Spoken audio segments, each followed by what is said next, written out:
Yeah, where you are in the Lady Baptist Fellowship. We began the year 99, it was 2000, and how we began in partnership with the Open Baptist Church. A feeding station was begun, and as the feeding station for the orphans, disadvantaged children, was continuing, then somebody said, why don't you think of starting a church? And that's how it began. And most of the people who came were the orphans, disadvantaged young people who made the majority here. And we never looked back. And alongside us, encouragement, Open Baptist has been alongside working with us.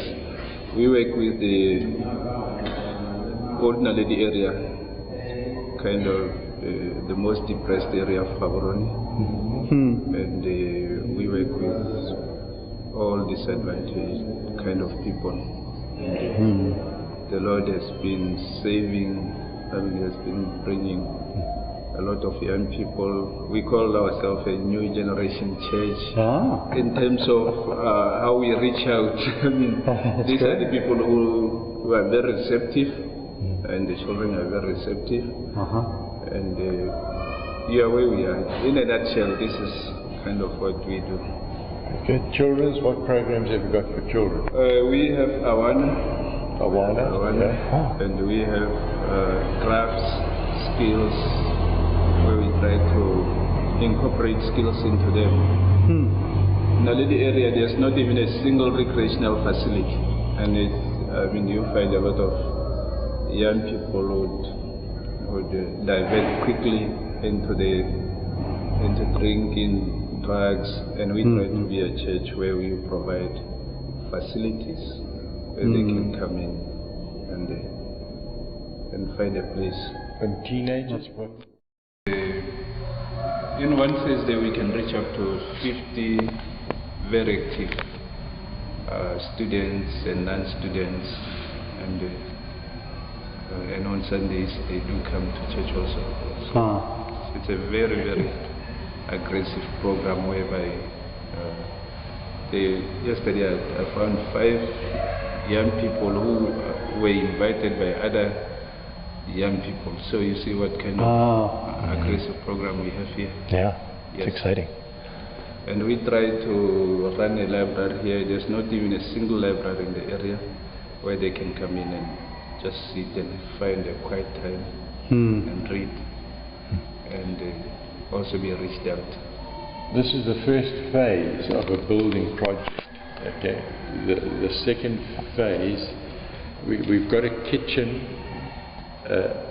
We'll take you to the kitchen where we feed the children now, but it's on private school property. They gave us permission because we didn't have a building there, and so we have been operating from there for 4 years, 5 years? Almost 6. Almost 6, okay. For 6 years from that school site. But the second phase of the building project here will be to build a new kitchen and dining area. We have vegetable patches at the moment. We'll put a dining area, kitchen over there. That'll be second phase.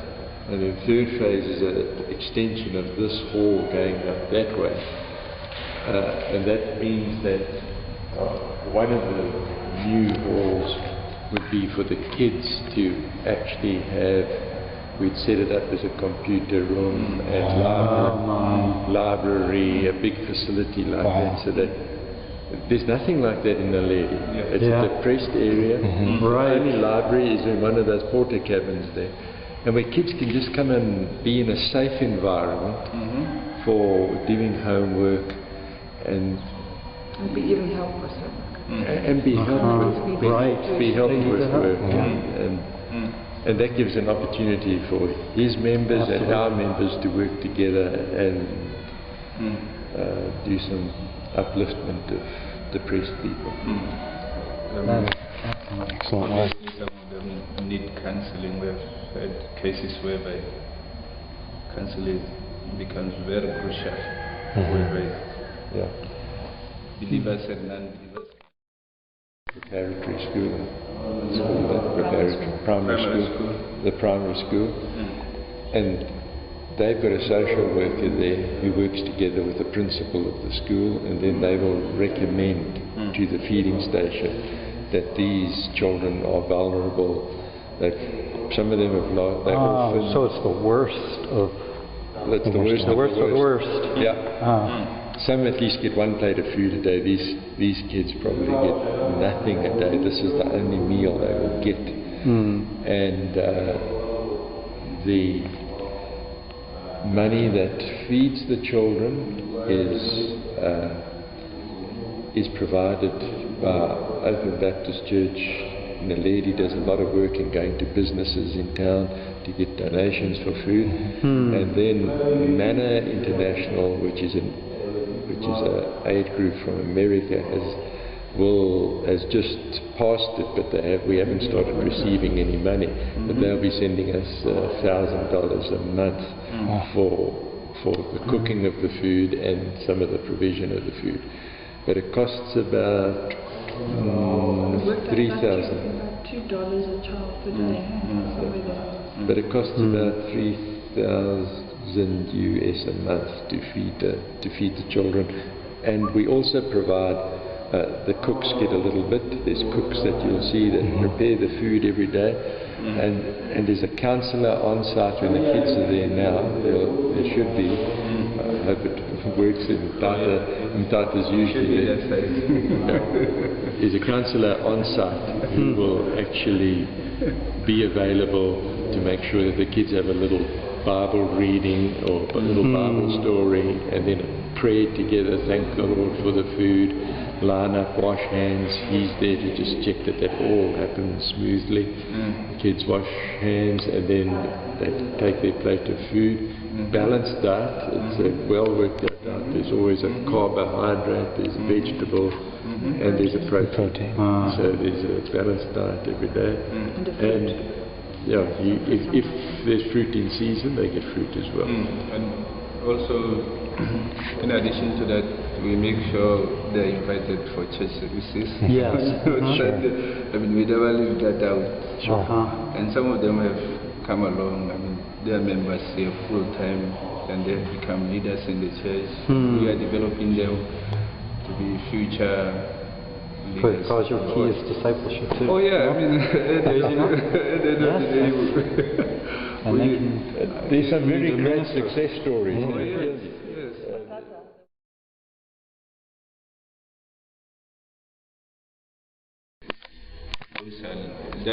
That's the time when they need people to walk alongside them, and very, very crucial time.